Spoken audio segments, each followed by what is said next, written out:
All right, everybody, welcome back into Cherry Picking. Today's video, probably the first of 4 videos I guess we'll do before the start of the NHL regular season, and it'll be training camp / NHL preseason updates, weekly updates as we get close to the start of the NHL season. As always, the video presented by FanDuel Canada, North America's #1 sportsbook. The link will be in the description below to download that. If you're looking to bet on the NFL right now or trying to get some NHL futures in, they have every market you could possibly think of. So today, going to be running through like 5 or 6 storylines, things you should kind of note of that happen in training camp, maybe some stats from preseason to help you kind of build your roster for the upcoming season. All right, so the first storyline we're going to be looking at is the fact that Thomas Novak on the Nashville Predators is centering the line between Jonathan Marchessault and Steven Stamkos, which is obviously huge for Tommy Novak, a guy who's had back-to-back 40-plus seasons, back-to-back 15 goals plus seasons as well. He played in a first preseason game or inter-squad game against the Florida Panthers. Nashville got crushed in both of those games, but he was playing with at least Stamkos. I don't believe Marchessault was playing in the game. He had 6 shots on goal in that first game, which is definitely great for fantasy. He was a -3, but again, it is preseason. You're not going to take everything. Well, you have to take everything with a grain of salt, I guess I should say. Sorry.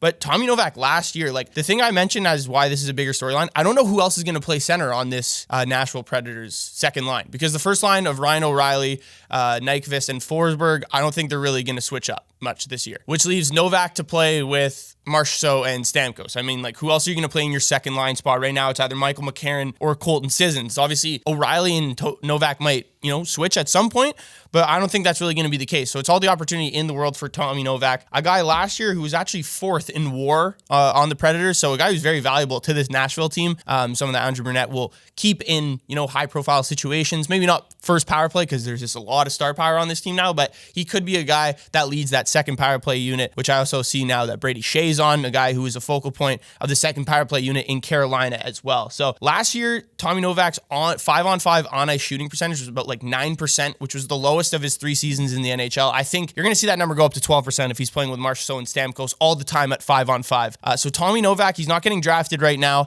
His fantasy hockey ranking is like 274, but just a guy you should keep an eye on throughout training camp and preseason, and someone you could be picking up really early on in the season. All right, so coming out of Kings camp, Anze Kopitar and a lot of the Kings players have said they're not playing the 1-3-1 neutral zone trap anymore, which is actually huge for fantasy hockey-wise and important kind of to note. It's been a style of play that is very defensive, or it's more defensive than offensive, I guess you could say. You kind of wait on your heels for a team to make a mistake and then you kind of pounce on it. This year, they're changing it. I don't know to what it might be just yet, but they're going away from that.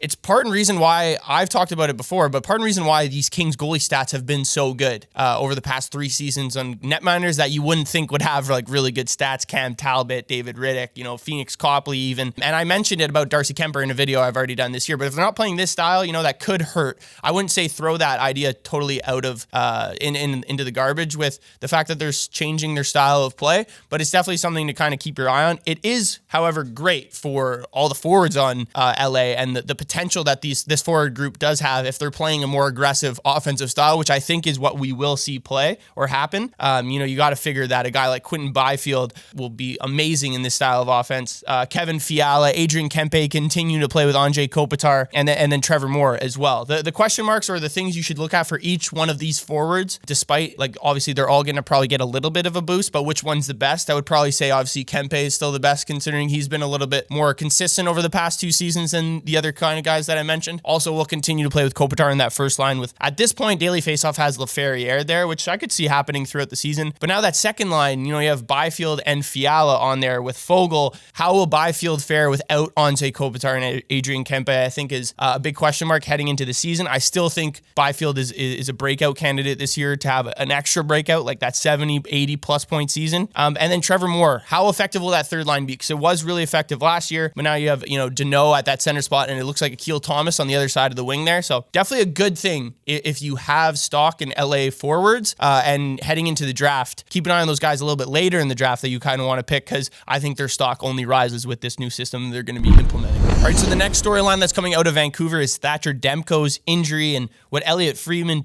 tweeted and kind of have said about it is there's no timeline for him to be 100% at this current moment. Really unique injury. Hasn't been like a linear injury recovery for Thatcher Demko since the injury has happened. Apparently the recovery hit a wall during the summer, which is frightening, obviously for Demko, for the Canucks, and for all fantasy hockey owners who own Demko or are looking to draft him. It's a muscle injury that, this is the one thing that stood out to me, no other hockey player or goalie has ever had before, which that's got to be very scary. If you're Demko or the Canucks or really anyone that you want to put any sort of like stock into Thatcher Demko, that's got to hurt it. And from other tweets I've heard is that he will be playing with pain for the rest of his career, more or less.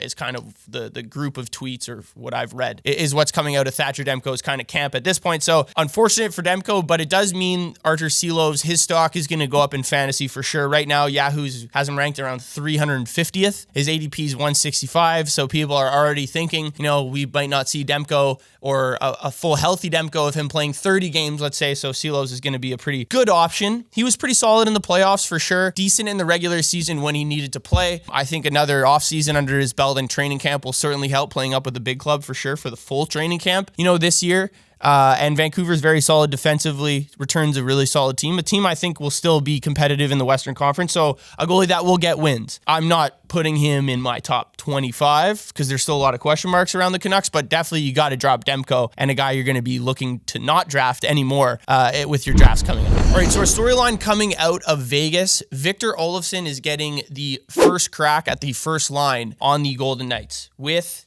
Jack Eichel and Ivan Barbashev, a spot where Jonathan Marchessault played last year, obviously now in Nashville, but Jonathan Marchessault in that spot had 42 goals. Now, Victor Olofsson probably won't have 42 goals, I would say, this year. I don't think that's a bold take, but that is a dire spot or a very important spot that you're going to want to know who's going to be playing there for fantasy hockey reasons. And Olofsson is a guy that could fit in that role really well because he is a very talented offensive player. He kind of just got lost in Buffalo a little bit, but this is an opportunity that he's never really had. Like if you look at his 2022-23 NHL season, he had 28 goals, played like 50 or 60 games, I believe it was. Shooting percentage was about 17% that year. His shooting talent above average was 16%, and it's always been around there, which means he's just got a hell of a shot and a guy that can score on few chances because the few chances are just of such high quality. Last year, he didn't play a ton of games. He only had 7 goals, but the 2 years prior to that, he had at least 20 goals. There's a prop on FanDuel right now. You can bet on Victor Olofsson to score 20 plus goals. It's like plus 350. If he starts the year on the Vegas Golden Knights first line with Jack Eichel, he will certainly surpass, or if he